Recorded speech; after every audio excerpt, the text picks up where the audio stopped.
say, rise ye up, take your journey and pass over the river Arnon. Behold, I have given into thy hand Sihon the Amorite, king of Heshbon, and his land. Begin to possess it. Mark the word, I have given into your hand Sihon the Amorite, the king of Heshbon, and his land.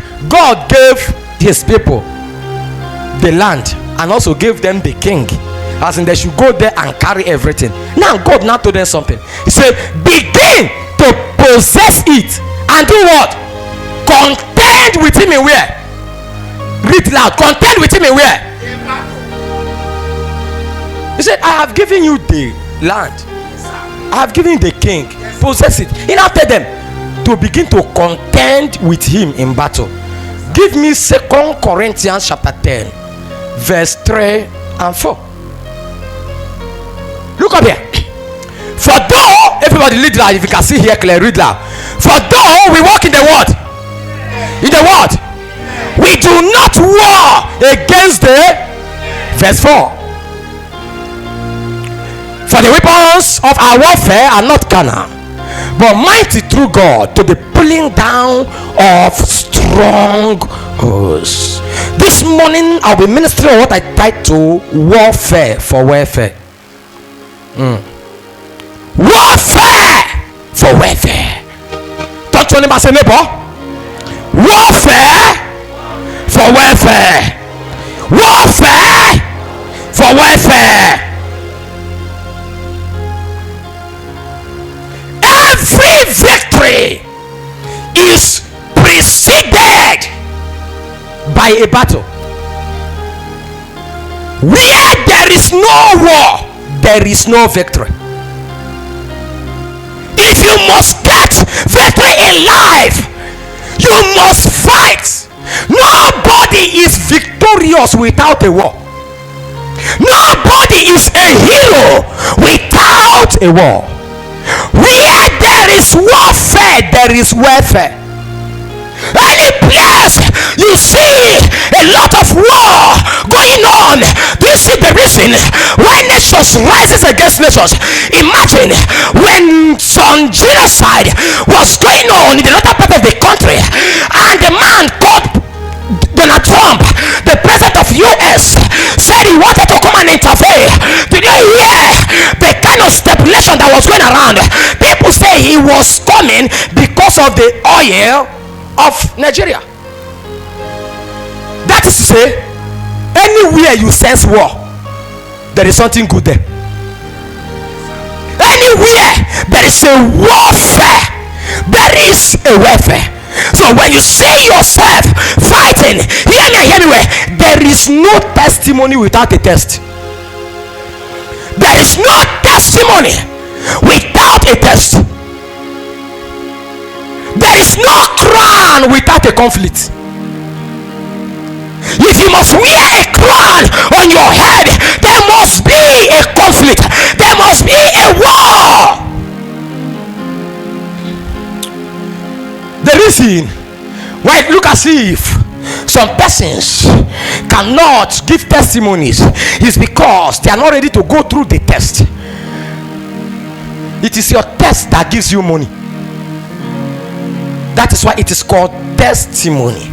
So until you go through the trials, some at times what you go through in life is as a result of what the devil had discovered in your life, that as you are very powerful. So if they allow you to just succeed easily, some at times warfare makes you stronger. Warfare makes you stronger. Hear me well. Warfare is the battle you are going through. The battle, any battle you see in your life, financially, maritally, academically, and otherwise, it is warfare. And your warfare is full of your welfare. Your warfare is full of your welfare. So why you are going through what you are going is because your warfare contains your welfare. If you want to live well, there is a battle to fight. Is somebody hearing me this morning? If you want to live well, there is a battle to fight. There's a battle. You can't just live well on the platter of gold. Hear me. I was listening on Isha and I told you something. I said you cannot enter a new dimension on the platform of rest. You cannot access bigger things on the platform of rest. So anything that you want in life, there is a world that is surrounded by it. Every great destiny is surrounded by warfare. Every great destiny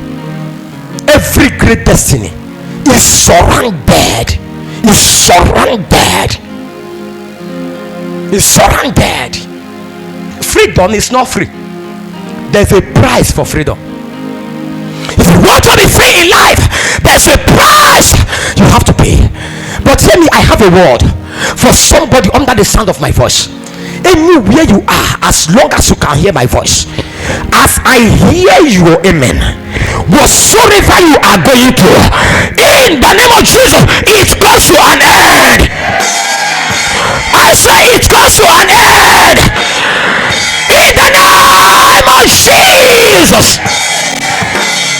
No destiny will manifest without resistance. No destiny will manifest without resistance. If you want to rise in life, a power, something must resist you. Something might want to bring you down. Listen to me. If you want to stop the attack, fight the attacker. You can't stop the fight until you fight the attacker. Behind every attack, there is a hand at the back. Listen to me. There is no way that you can avoid cobwebs in your house until you deal with spiders. Is somebody hearing what I'm saying? Am I talking to people this morning? There's no way that you can avoid cobwebs in your house until you deal with spiders. So the problem is not the attack. The problem is who is behind the attack. And I'm here to speak to 52 families under the sound of my voice. Hear me and hear me well. I don't know the battle you went through from the month of January to the month of June, and they want you to enter this next season with the same battle. Anywhere you are, I go with the word of God in my mouth.